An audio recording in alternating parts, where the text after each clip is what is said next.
प्रिय ग्रामवासियों, जैसा कि आप जानते हैं, पिछली बरसात ने बाढ़ के हालात पैदा कर दिए थे। सबकी फसलें बिगड़ गई थी, सबकी जिंदगी उजड़ गई थी। लेकिन एक उपाय है जो सबको फिर से आबाद कर सकता है, पर उसके लिए कुछ लड़कियों को कुर्बान करना होगा। वो लड़की चाहे किसी की बहन हो, बेटी हो या बीवी हो, चलेगी।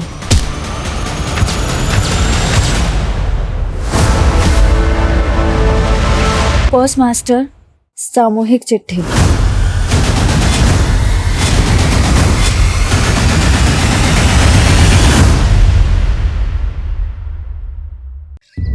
हम ऐसे गांव में रहते हैं जहाँ दूर दूर तक सिर्फ जंगल है।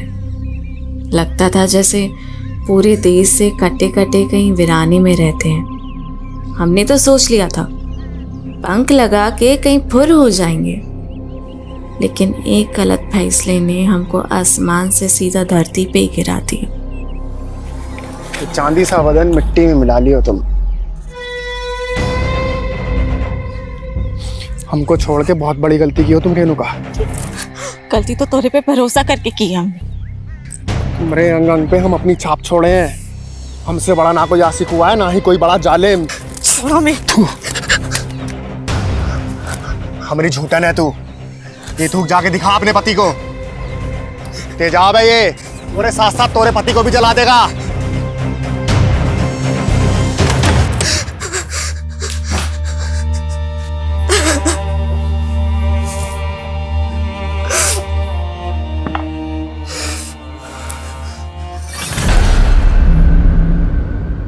रेनू, काल बना रखा है यार। का हुआ? वो खेत से आए तो थक के आकर बैठ गए। कपड़ा बदल के आते हैं।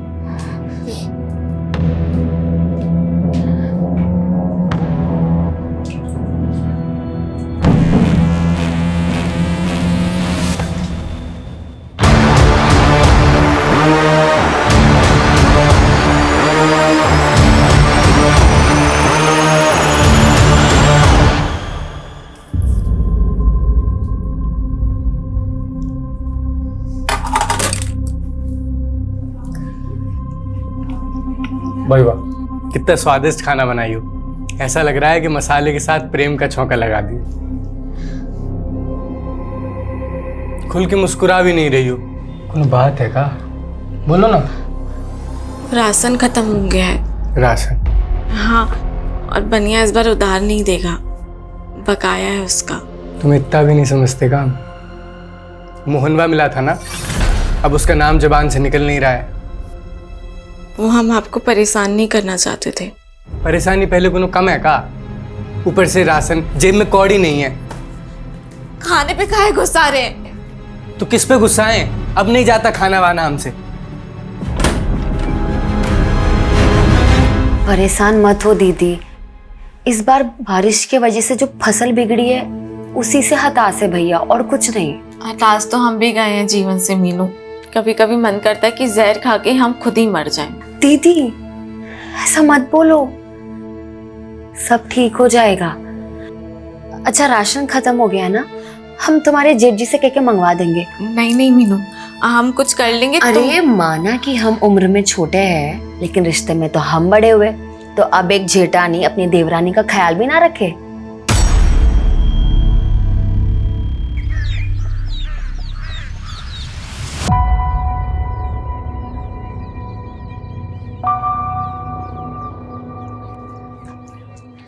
खेत जा रहे हैं। सुनिए, वो आप खाने के वक्त आएंगे ना तो ये सामान लेकर आना।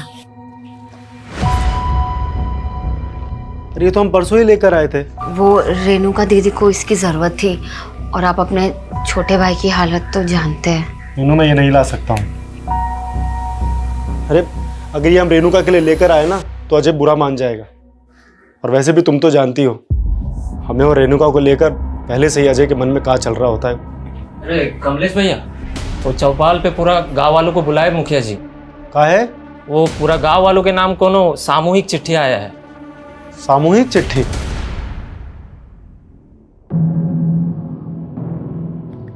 अरे माँ बाप का सेवा में काहे समय बर्बाद कर रहे हो? विधायक हो गए हो, जनता का सेवा करो। बाबा आज हम जो भी हैं आपके ही आशीर्वाद से हैं। हमको बेटे का भी थोड़ा फर्ज निभाने दीजिए ना। राकेश देखो ना, अब हमें इससे भी अच्छे से नहीं दिख रहा। लगता है नंबर बढ़ गया है। फिर से चेक करवा दो ना हमारा आँख। अरे हम ले चलेंगे तुमको, उसको बहुत काम रहता है। भैया जी, मुखिया जी संदेशा भिजवाए हैं। उनका गांव में कोनो चिट्ठी आई है, बड़ा बवाल मचा है। कौन सी चिट्ठी?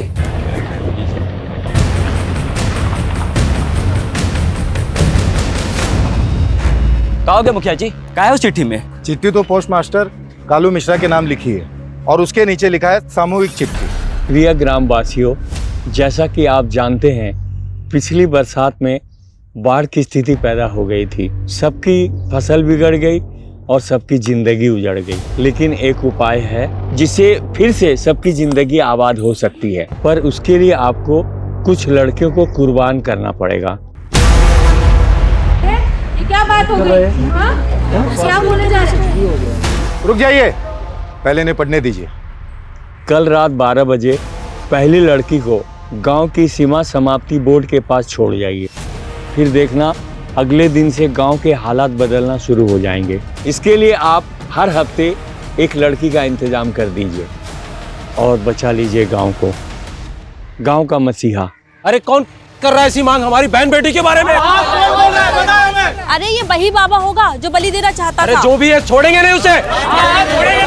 देखिए देखिए, सुनिए, जिसने भी हमारे साथ ये गंदा मजाक किया है उसका हम पता लगा के रहेंगे। और रही बात फसल की, तो हम आपको आश्वासन देते हैं, इसके लिए हम सरकार से राहत राशि का मांग कर रहे हैं। लेकिन विधायक जी, आधे से ज्यादा परिवारों में एक वक्त का राशन भी नहीं है और जल्दी में अगर कुछ नहीं हुआ तो ये सब का भी यही हाल हो जाएगा। अरे चिंता काहे करते मुखिया जी, सरकार नहीं की तो हम है ना, हम अपना भंडार खोल देंगे। हम कल से ही सबको 5-5 किलो चावल दाल गेहूं देने का ऐलान करते हैं। तालियां! विधायक जी की जय! विधायक जी की जय! विधायक जी की जय! विधायक जी की जय!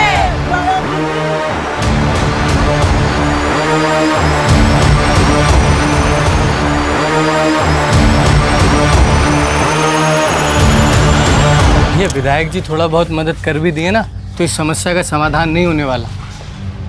अगली फसल तैयार होती तो 6 महीने लग जाएंगे, तब तक कैसे होगा? बात तो तुम्हारी सही है अजय। अब भाई शहर जाके कोई काम ढूंढना आसान काम है क्या? कहो अरे भैया आप घर जाइए, हम आते हैं। तो भाई हम दोनों भाई यहाँ परेशान हैं और तुमको कुछ पड़ी ही नहीं है। अब चिंता करेंगे तो पैसा बरसेगा का? निकम्मा होते जा रहे हो। हम दोनों भाई तो खेती छोड़ के नहीं जा सकते। तुम तो शहर जाके कोनो काम धंधा कर सकते हो ना। अच्छा, अब हम समझे। हमें खाना देना भारी पड़ रहा है, इसलिए शहर भूखा मरने भेज रहे हो ना। हम शहर नहीं जाएंगे, हम यही काम करेंगे। और यहाँ काम कौन देगा तुमको? हैं? निकम्मे? ये निकम्मा निकम्मा बोलना बंद कीजिए। जब से माँ बाबूजी गए तब से बस कोसते रहते हैं। अगर इतना ही तकलीफ है ना तो हमारा हिस्सा दे दीजिए, बस बात खत्म। ये लो हिस्सा तुम्हारा। हिस्सा चाहिए ना तुम्हें? कौन सिखा रहा तुम्हें सब? वो सर्वेसवा?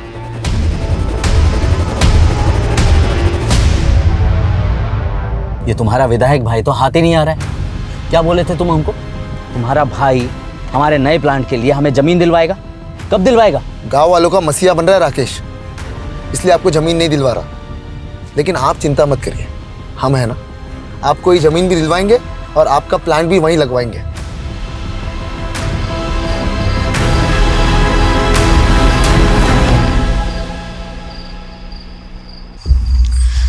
इतनी रात को शौच के लिए इतना दूर जाना पड़ रहा है, ये कोई बात हुई?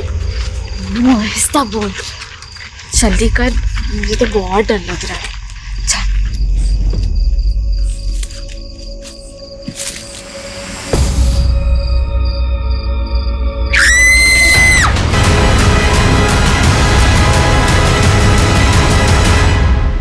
बचाओ! बचाओ! क्या हो गया? कैसे आ रहा है? ये रुको दीदी, मैं सोच जब भी जबरदस्ती हमारा अभी कौन लोग थे? हाँ दीदी लोग मुंह में कुछ था। राकेश, राकेश, राकेश, क्या हुआ पापा? अरे कोई गांव की औरत का इज्जत लूटने का कोशिश किया है। शायद जंगल ले गए वो उस औरत को। रेणुका! रेणुका! रेणुका! रेणुका!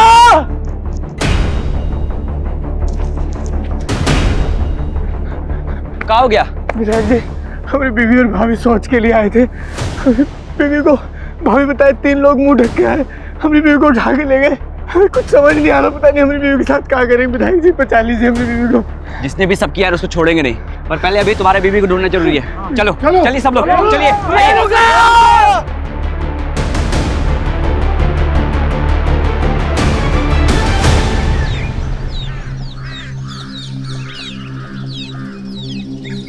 रेणुका!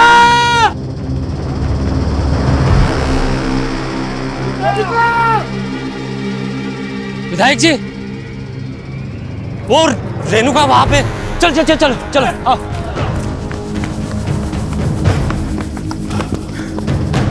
रेणुका!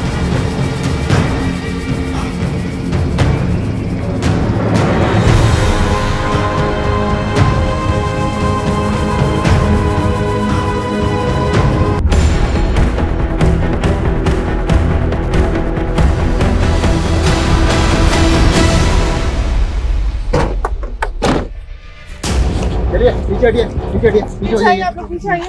आइए पीछे आइए।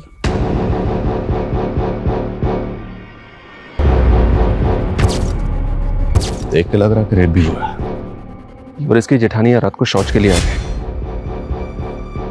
देखिए इंस्पेक्टर, सिर्फ हमारे इलाके में नहीं, ये हमारे खुद के गांव की महिला के साथ ऐसा कांड हुआ है। आप लोग जल्द से जल्द पता लगाइए कि कातिल कौन है। विधायक जी, कातिल को ढूंढना हमारा काम है, वो हम करेंगे, लेकिन उससे पहले हमें उस चश्मदीद का बयान लेना होगा जो कल रात इनके साथ थी। बताइए कल रात क्या हुआ था? वो लोग 3 लोग थे। तीनों ने अपना चेहरा ढका हुआ था। वो लोग तो हमारे साथ भी जबरदस्ती करना चाहते थे। हम कैसे जैसे वहां से भाग निकली, लेकिन अपनी दीदी को नहीं बचा पाए। उनमें से किसी एक का भी चेहरा देख पाई हो? अपने किसी को नहीं देखा। पर हम जानते हैं साहब कौन किया है सब। कौन? मोहन साहब। कौन मोहन? रेणुका का पहला पति। पहला पति मतलब रेणुका की आपसे दूसरी शादी थी? जी साहब। दरअसल रेणुका की शादी पहले बड़े भैया से तय हुई थी। तब भी वो मोहन रेणुका को भगा के ले गया था। बड़े भैया मंडप में थे और रेणुका के माँ बाप की इज्जत पे हाथ ना, इसलिए उन्होंने रेणुका की छोटी बहन मीनू भाभी से शादी की थी। तो रेणुका आपकी सगी बहन थी? हाँ साहब, रेणुका दीदी से बहुत बड़ी गलती हो गई थी कि वो उस मोहन के साथ भाग गई, लेकिन उसे बहुत जल्द पता चल गया कि वो कैसा आदमी है। दीदी को आए दिन मारता रहता था, इसलिए दीदी उसे छोड़कर यहाँ वापस आ गई और उनका घर आबाद करने के लिए हम ही अजय भैया से उनकी शादी कर दी है और उन्हें इस घर की देवरानी बना ली। पर साहब मोहन से नहीं बर्दाश्त हो रहा था ये। हमरे अलावा तो किसी और की नहीं हो सकती। चल छोड़ से, काट देंगे, बता रहे हम, मार देंगे। तू काटेगा? हाँ हम काटेंगे। जो चीज हमारी नहीं हो सकती ना, वो किसी और की भी नहीं होगी, समझे? हमें तो भरोसा है साहब, मोहन नहीं किया ऐसा। हम तुम्हारे लिए रेणुका को कुर्बान किए और तुम हम ही को धोखा देकर किसी और के साथ सो रही हो। धोखा तो तुम दिए हो हमें, सिर्फ एक रेणुका नहीं थी तुम्हारी जिंदगी में। हमसे जवान लड़ाएगी? तुमसे जवान लड़ाएगी तो? हमारी बीवी है, चाहे मारे या पीटे। जैसे तूने अपनी पहली बीवी रेणुका को मार दिया। हाँ? रेणुका मर गई? मरी नहीं, तूने उसे मार दिया है। नहीं। तेरी तो थाने चल के उतारते हैं। ले चलो इसे। विनायक जी, वो रेणुका का लाश वहीं नजदीक में मिला, जहां वो चिट्ठी भेजने वाला गांव का औरत को मिलने के लिए लिखा था। कहना क्या चाहते हैं आप? रेणुका को वहां जानबूझ के भेजा होगा। उसका पति और भैंसुर तो कह रहे हैं कि वो अपना गोतनी के साथ शौच के लिए बाहर गया था। हाँ मास्टर जी, हम आपको कहे थे चिट्ठी के बारे में पता करने के लिए, पता किए? चिट्ठी पर संतो डाक खाने का मुहर था, वहीं से किसी ने भेजा होगा, लेकिन ये बात पता करना मुश्किल है कि उसको भेजने वाला कौन होगा। संतो गांव।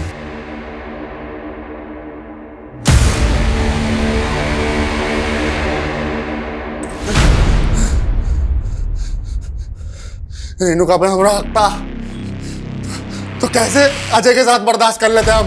पहले उसको छोड़कर दूसरी शादी कर ली और दूसरी शादी करने के बाद पहली बीवी वापस चाहिए। हाँ चाहिए थी। रेणुका धोखा दी थी हमको और जो हमको धोखा देता है उसको बख्शते नहीं है हम। इसलिए रेणुका को मार दिया? हाँ मार दिया। मारने से पहले उसके साथ रेप भी किया था?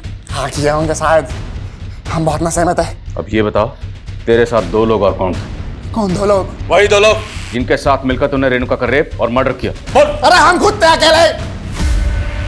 बता दो दिया सब कुछ जो बताना था। कैसे नहीं मानेगा? इसको उल्टा लटकाओ और तब तक उसको उधेड़ते रहो जब तक उन दो लोगों का नाम ना बताए। कौन दो लोग? अरे कौन दो लोग? रेणुका की बहन मीनू ने बताया था कि उन पर हमला करने वाले 3 लोग थे, पर ये मोहन, ये तो अपने अलावा किसी और का नाम ही नहीं ले रहा। लगता है इस मोहन का नशा अभी तक उतरा नहीं है सर। इसकी एक बार और धुलाई होगी ना तो ये बाकी 2 नाम भी उगल देगा। हालांकि वो साफ साफ कबूल कर रहा है कि उसी ने किया, पर मुझे उसकी बात पर यकीन नहीं हो रहा। लेकिन सर उसने ये कबूल तो किया है कि रेणुका को उसी ने मारा है।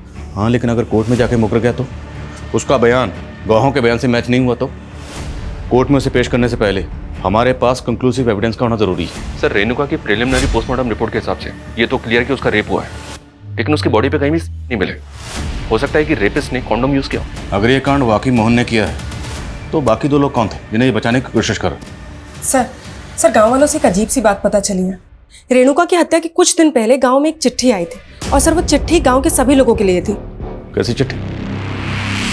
अरे विवेक, तुम कब आए शहर से? बस अभी आए भैया। तिवारी जी, ये दोबारा आपसे मिलने की जिद कर रहे थे तो हमने सोचा बुला ले। बैठो। हम चाय भिजवाते हैं। देखिए, हम आप लोगों को पहले ही क्लियर कर दिए थे। देखिए राकेश जी, अगर ये प्लांट पहले बना होता तो आज गांव के लोग उसमें काम कर रहे होते और फसल क्या बिगड़ गई, सब भूखे मर रहे हैं। देखिए, गांव में पहले एक मौत हुई है, हम बहुत डिस्टर्ब्ड हैं। आप लोग जाइए अभी। भैया एक मिनट मेरी बात तो सुनिए। भैया देखिए, ये ना सबसे अच्छा मौका है। सारे गांव के लोग भूखमरी से परेशान हैं और गांव में अभी भी एक मौत भी हुई है। सबका ध्यान वहाँ भटका है। आप ना इनको प्लान के लिए अप्रूवल दे दीजिए। इसमें हम सबका फायदा है, आपका हमारा सबका फायदा है इसमें। बस कर विवेक, हम अपने फायदे के लिए गांव वालों को धोखा दे दे। और सुनो, अगर तुम दोबारा इनको यहाँ लेकर आए ना तो हमसे बुरा कोई नहीं होगा।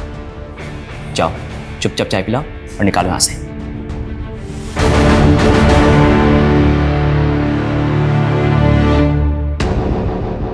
चिट्ठी लिखने वाले ने गांव की लड़कियों को कुर्बान करने की बात लिखी है और गांव की सरहद के पास जो बोर्ड है, हर हफ्ते वहां एक नई लड़की का इंतजाम करने के लिए कहा गया है।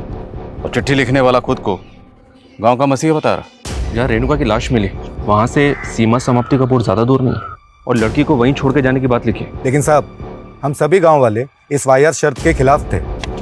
खत कहाँ से आई? ये शांतो गांव के डाक खाने से आई थी।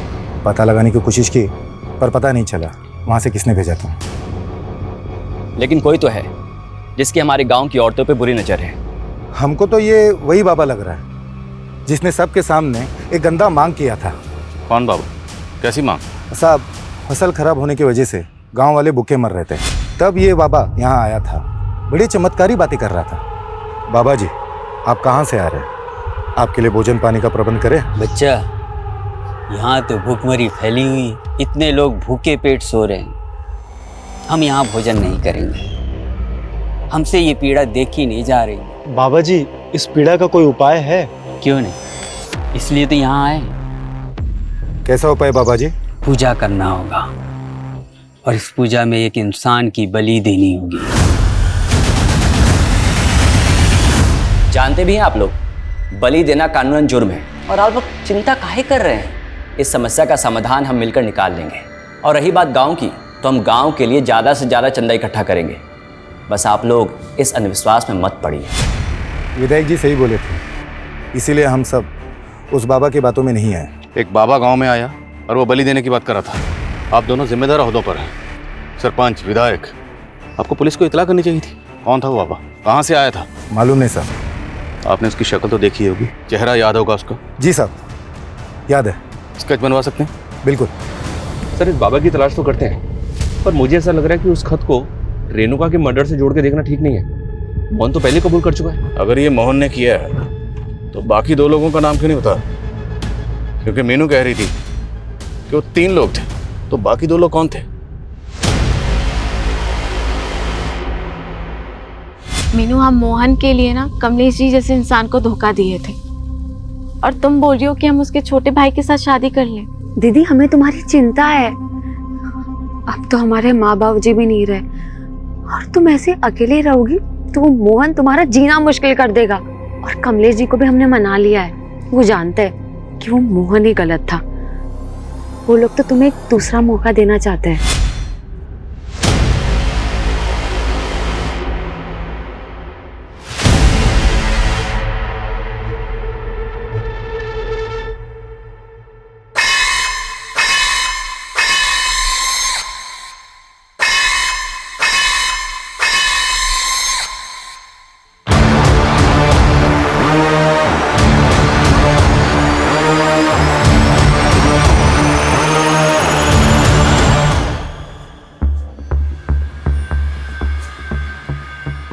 ये तुम्हारा विधायक भाई तो गांव वालों के भले के अलावा कुछ सोचता ही नहीं है। लेकिन तुम अपना भला सोच सकते हो। सोचो कल को ये प्लांट लग गया ना, तुम्हें भी बढ़िया सी कमीशन मिल जाएगी। भैया मानेंगे नहीं तो होगा कैसे? हो सकता है अगर अपने भाई की जगह तुम विधायक बन जाओ। 2 महीने बाद इलेक्शन है, खड़े हो जाओ। भैया के खिलाफ हम इलेक्शन लड़ेंगे? एक दिन भी खड़े नहीं हो पाएंगे। जानते हो ना, पूरा गांव ने मसीहा मानता है। लेकिन अगर कुछ ऐसा हो जाए कि तुम्हारा भाई इलेक्शन ही ना लड़े तो फिर तो तुम्हारी जीत पक्की। राकेश भैया इलेक्शन ही ना लड़े,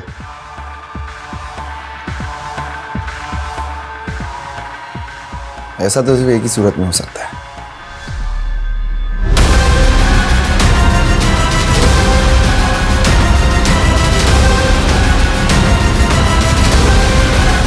मीनू!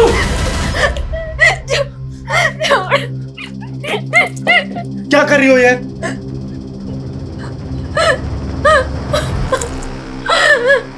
रेणुका दीदी के माथे में बिल्कुल अच्छा नहीं लगता। भाभी, तुम्हें कुछ हो गया तो भैया तो टूट जाएंगे ना। हमें ना अभी रेणुका के कातिलों को सजा दिलवानी है। किरण! किरण! छूट गए तुम। तू क्या सोची हमारे अंदर होते ही अपने आशिक की हो जाएगी? यहीं सो रहे थे ना तुम दोनों? कहाँ है वो? कोई नहीं है। हम कह रहे हैं ना कोई नहीं है। देखो हमारी बात सुनो, कोई नहीं है यहाँ। चुप! कहाँ है वो? जब हम बोल रहे हैं कोई नहीं है यहाँ, समझे आप? जिंदा नहीं बचेगा तेरा आशिक। जानती हो ना, हमारी पहली बीवी का भी हत्या का आरोप है हम पे। तो मुझे पुलिस वाले छोड़ काहे दिए? मोहन को पकड़ने वाला आज तक तो पुलिस वाला पैदा नहीं हुआ है, समझी? बड़े साथी रहे हम।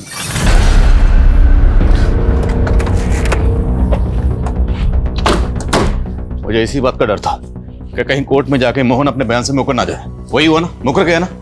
और हमारे पास कोई कंक्लूसिव एविडेंस नहीं था, इसलिए कोर्ट ने उसे जमानत दे दी। समझ में नहीं आ रही कि इसका गेम क्या है सर। लॉकर में बोलता है कि उसने मारा है और कोर्ट में जाके मुकर जाता है। देखते हैं कब तक मुकरेगा। पता लगाओ वो 2 लोग कौन थे जिनके साथ मिलकर इसने रेणुका को मारा होगा। सर, गांव वालों ने उस बाबा का स्केच बनवाया है जो चिट्ठी आने के 15 दिन पहले गांव आया था। सर, मैंने इसका लुकआउट नोटिस जारी करवा दिया है। पता चला चिट्ठी भेजने वाला कौन था? नहीं सर, लेकिन सर शांतो गांव से पिछले 1 महीने में 3 लड़कियां गायब हुई। सर, 2 दिन पहले उनमें से एक लड़की की लाश मिली, सीमा। सर, रेणुका की तरह इसका भी रेप हुआ है।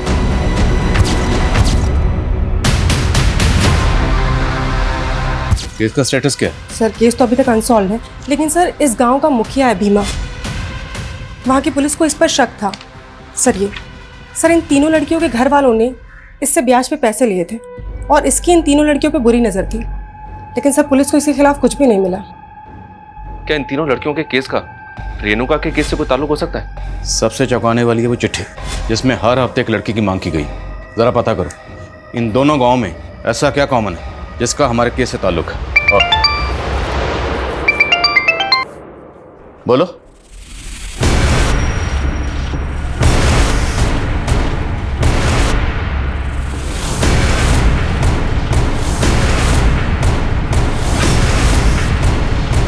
ऐसा कौन होगा जिसने एक विधायक को मार के फेंक दिया?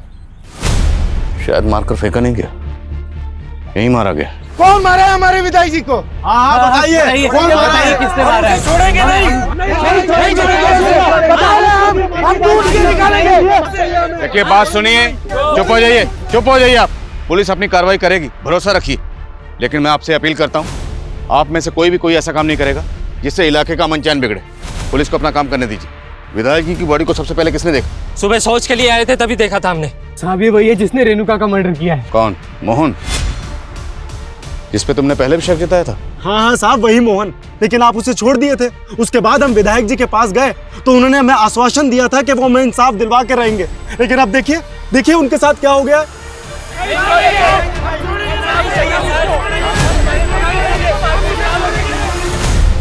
संभालिए अपने।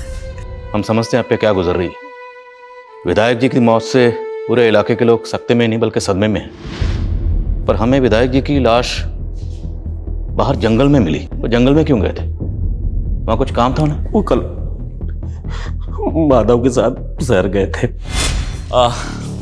पापा, शहर में हमारा सिंचाई विभाग के अधिकारियों के साथ मीटिंग है। वो हम यहाँ एक नहर निकलवाना चाहते हैं ताकि बरसात का पानी ऐसे तबाही मचाने से पहले सिंचाई में काम आ जाए। शहर में देरी हो गया था तो माधव का फोन आया था। वो बोला कि अब रात को नहीं, सुबह ही लौटेंगे। और माधव कहाँ? सर माधव का कुछ पता नहीं चल रहा। और हम उसके घर गए थे तो हमने देखा कि माधव के घर के बाहर राकेश भैया की गाड़ी खड़ी है, लेकिन वहाँ पे माधव नहीं था। तो माधव रहता कहाँ? जो गांव के बाहर कनाल है उसकी के पास में उसका घर और खेत है।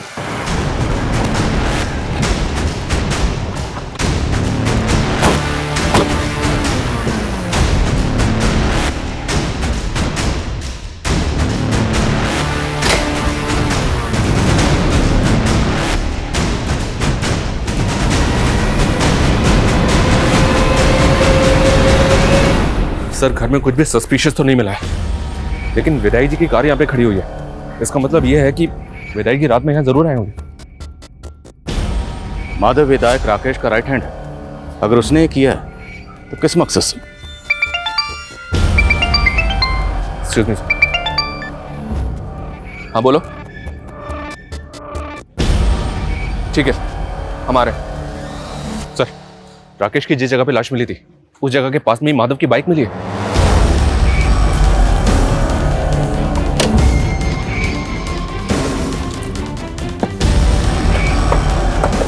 यही सर।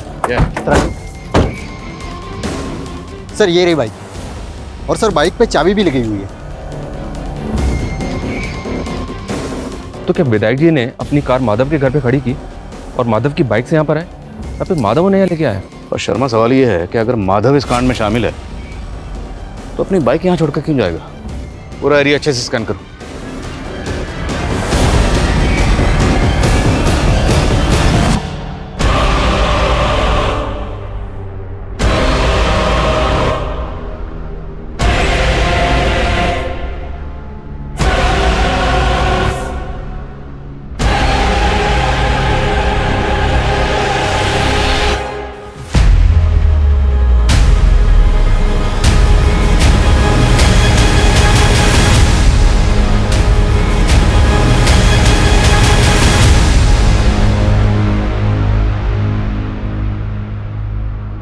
सर, राकेश और माधव के फोन कल एक ही साथ बंद हुए थे।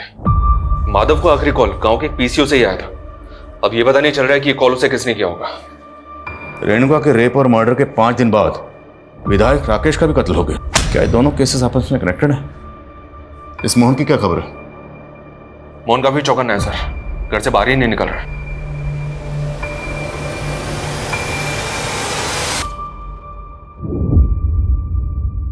नजर बनाए रखो इस पे। रेणुका मर्डर केस में ये हमारा प्राइम सस्पेक्ट है। लेकिन सर शंतो गांव जहां से चिट्ठी आई थी उसी क्षेत्र का विधायक है राकेश। और उस गांव से इसे सबसे कम वोट मिले थे। सर, लोग कह रहे थे कि भीमा ने इसे वोट देने से मना किया था। और 2 महीने बाद चुनाव भी हैं। सर, कहीं राकेश की मौत के पीछे कोई पॉलिटिकल एंगल तो नहीं? पर हमें यह नहीं भूलना चाहिए कि शंतो गांव से 3 लड़कियां गायब हुई थी, जिनमें से सीमा नाम की लड़की की लाश मिली थी। और इन तीनों केसेस का प्राइम सस्पेक्ट ये मुखिया भीमा ही है।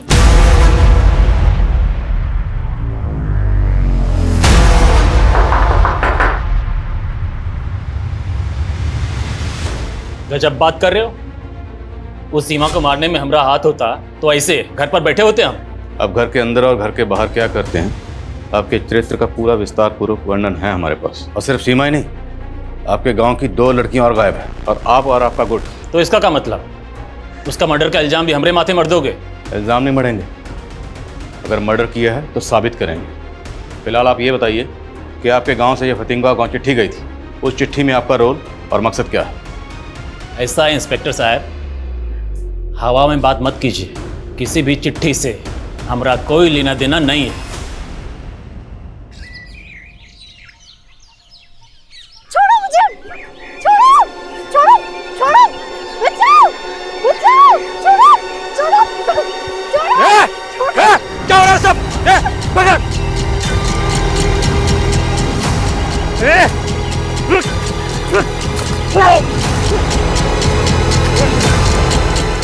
विनोद,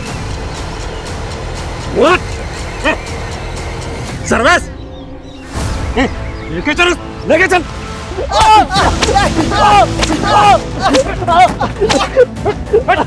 देखिए साहब, ये रेणुका का देवर और उसका दोस्त क्या हरकत किए हैं।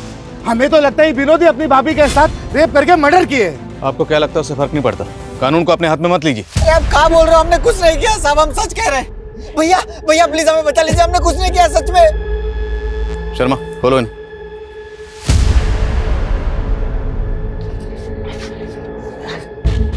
फोन कहाँ तुम्हारे? सर, वो हम सोशल मीडिया के लिए वीडियोस बनाते हैं। वो खुद आई थी, वो हमारी दोस्त है। कौन? वो लड़की। कौन लड़की? लेके चलो दोनों को। साहब देखो, डरो मत, हमें बताओ विनोद और सर्वेश ने क्या किया तुम्हारे साथ? यार साहब,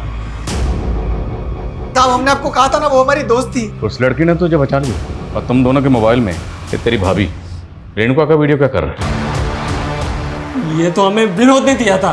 साहब गलती हो गई थी, भटक गए थे जो इनका वीडियो बना लिए। अपनी भाभी के साथ रेप और मर्डर किया इसके साथ मिलकर। और तुम लोग ये बताओ, वो तीसरा कौन था तुम दोनों के साथ? नहीं साहब, हमने कुछ नहीं किया साहब। उठो इनको। साहब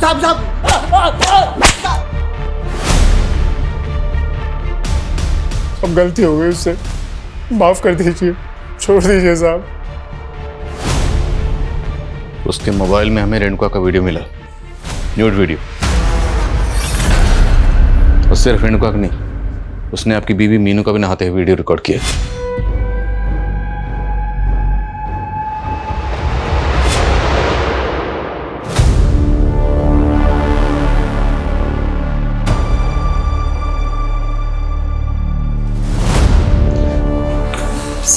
खबरियों से बाबा परंतु की लीड मिली।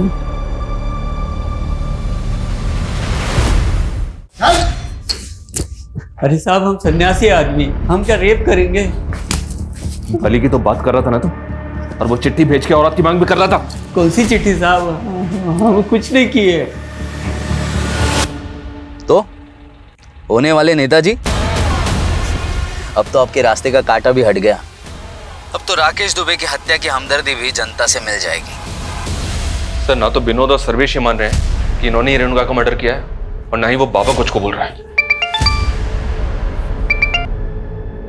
बोलो। सर, माधव मिल गया है, लेकिन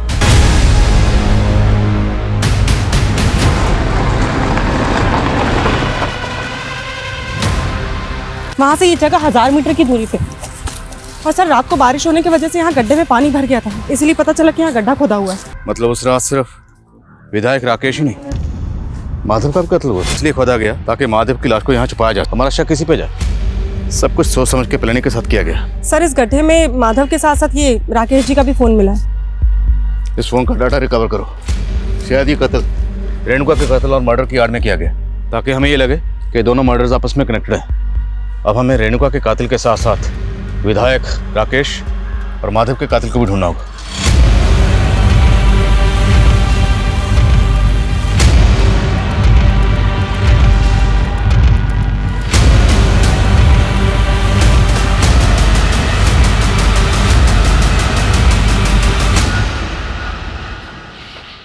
सर कम इन। सर, राकेश जी की डिटेल्ड पोस्टमार्टम रिपोर्ट, उनकी आंखों में लाल मिर्ची के ट्रेसेस मिले। लाल मिर्ची? जी हाँ सर, ऐसा लगता है कि पहले उनकी आंखों में लाल मिर्ची डाली गई, उसके बाद उनको टॉर्चर किया गया। माधव की प्रिलिमिनरी रिपोर्ट भी यही सजेस्ट करती है कि उसकी आंखों में लाल मिर्ची डाली गई। इतना बेरहमी से मारा है हमारे बेटे को। जिस बेरहमी से विधायक जी और माधव को मारा गया उससे तो ऐसा लगता है जैसे किसी ने कोई गहरी रंजिश निकाली। आप लोगों को किसी पर शक नहीं?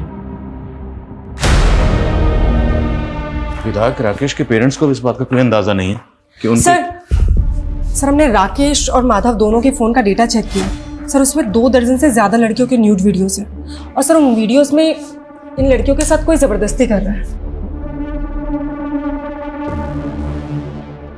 कहीं ये माधव ही तो नहीं है? अगर ये वीडियो रिप्ले करो, पॉज करो, जूम करो।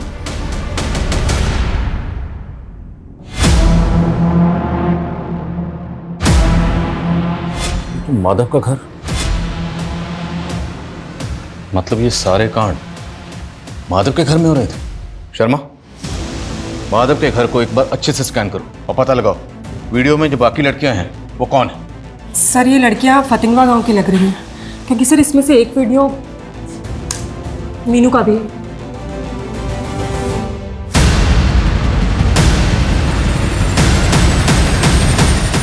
बोलिए मीनू, इस वीडियो में आपके साथ कौन है? साहब, सारी फसल खराब हो गई थी, भूखे मरने की नौबत आ गई थी। हम तो बस उसके पास मदद लेने गए थे। देखो मीनू, हम तुमको बचपन से जानते हैं, तुम हमारे साथ पढ़ी भी हो। चिंता मत करो, हम तुम्हारे पति की नौकरी शहर में लगवा देंगे। बहुत बहुत शुक्रिया विधायक जी। अरे शुक्रिया किस बात का, तुम दोस्त हो हमारी। जब हम 20 साल के थे ना, तब तुम्हारे साथ सोने का सपना देखते थे। हमारे साथ सोगी ना, सपना पूरा करोगी ना? हम तो बस मजबूरी में उसके आगे झुक गए, लेकिन उसने हमारी वीडियो बना ली ना। उसने हमारे पति को काम पर लगाया, बस हमारे मुंह पर 5-600 फेंक देता था। रेणुका के साथ भी ऐसा करता था? नहीं साहब, दीदी ने हमें ऐसा कुछ तो कभी नहीं बताया। रेणुका पे जिन लोगों ने हमला किया था वो 3 लोग ही थे। हाँ साहब।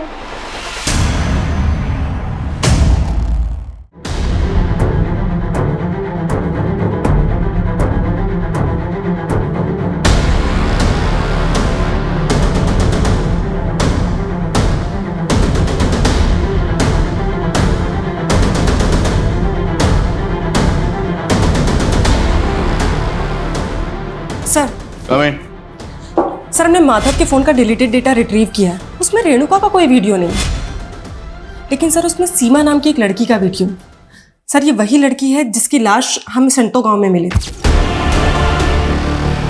जिस तरह से विधायक राकेश और माधव लड़कियों को मोलेस्ट करते थे, इतना तो साफ है कि सीमा का रेप और मर्डर इन दोनों ने किया होगा। पर रेणुका का रेप और मर्डर किसने किया? और अब ये राकेश और माधव, इन दोनों को मारने वाला कौन होगा?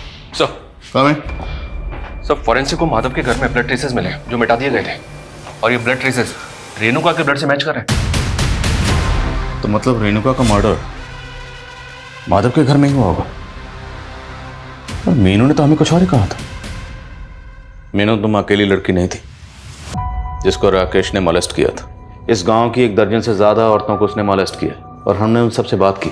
पता उन्होंने हमें क्या बताया कि जब भी राकेश के सामने खुद को बख्शने के लिए गुहार लगाती थी तो राकेश उनके सामने एक शर्त रखता था। वो शर्त क्या थी कि अगर वो खुद को बचाना चाहती हैं तो उन्हें अपनी जगह किसी दूसरी लड़की को लाना होगा, अदला बदली। उसने ये शर्त तुम्हारे सामने भी रखी हो। अरे रे रे, इसमें रोने की कौन सी बात है? जैसा हम बचपन से सपना देखे थे तुम्हारे साथ सोने का, उसी तरह हम रेणुका के साथ भी सोना चाहते हैं। उसको मना के ले आओ और तुम आजाद हो जाओ। अब ये बताओ कि वो दो लोग उसने हमें मजबूर कर दिया था, लेकिन हम बगावत नहीं कर सकते थे क्योंकि सीमा ने बगावत की थी और मार दिया। सीमा ने बगावत की थी? हाँ, सीमा ने हमें खुद बोला कि वो गांव में चिट्ठी भेज उस राकेश को चेतावनी देगी कि वो राकेश ही है जो गांव को बात करने के लिए गांव की बहन बेटियों की मांग करता है, ताकि सारे गांव वालों को राकेश की सच्चाई समझ आए। हम रेणुका दीदी को वहां नहीं लेके जाना चाहते थे, पर हम मजबूर थे। मीनू, तुम हमें यहाँ काहे लेकर आई हो? वो नहीं लाई है, हम बुलाए हैं तुमको। जब तुम 17 साल की थी ना, तुमसे चुम्मा मांगे थे। तुम हमें यहाँ इसलिए लेकर आई हो? हम चिल्ला चिल्ला कर ना लोगों को सब बता देंगे। ए, तू चिल्लाएगी? चिल्लाएगी? चल तुझे बताता हूँ। चल चल चल।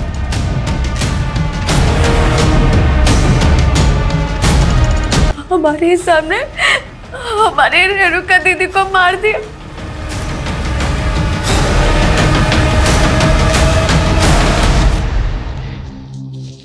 सुन, और जितना कहानी तुमको बताए हैं ना, गांव वालों को वही सब बताओगी तुम, नहीं तो तुम्हारा भी यही हश्र करेंगे। हम बहुत डर गए थे साहब, इसलिए वो 3 आदमी वाली झूठी कहानी सबको बतानी पड़ी। हम अपने पाप के बोझ तले दबते जा रहे थे। हम जीना नहीं चाहते थे। हम रेणुका के हथियारों को सजा जरूर दिलाएंगे। हम रेणुका दीदी के हथियारों को कभी सजा नहीं दिला सकते। काहे? हाँ भाभी, तुम जानती होगा उन्हें? सब जब भाभी हमको बताएं कि वो राक्षस हमारी बीवी, बर्दाश्त नहीं हुआ साहब हमसे। हमने उससे लालच दी कि हम एक लड़की के साथ अदला बदली करना चाहते हैं और उस माधव को फोन कर कर उस जगह पर बुला लिए।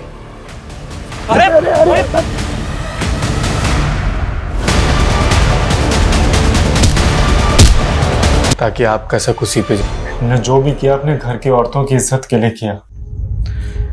पर आप लोगों को पुलिस की मदद लेनी चाहिए थी, हमारे पास आना चाहिए था। आज तक इस देश में ऐसा कौन सा नेता है साहब जो फांसी पे चढ़ा है? बताइए ना हमको। सर, जैसा इन लोगों ने कहा, 70% केसेस में तो ऐसा ही होता है। बड़े लोगों की सुनवाई चलती रहती है और सर विक्टिम को सालों साल इंसाफ नहीं मिलता। हमारे मुल्क के जुडिशियल सिस्टम का ढांचा कुछ ऐसा है जहां पर किसी भी गुनहगार को सजा देने से पहले हर पहलू पर गौर किया जाता है। मैं मानता हूं कि कुछ केसेस में इंसाफ मिलने में देर होती है, पर इसका मतलब ये नहीं कोई कानून को अपने हाथ में ले। कानून ये हक किसी को नहीं देता। इंसाफ मिलने में देर भले ही हो जाए, पर देर सवेर इंसाफ मिलता जरूर है।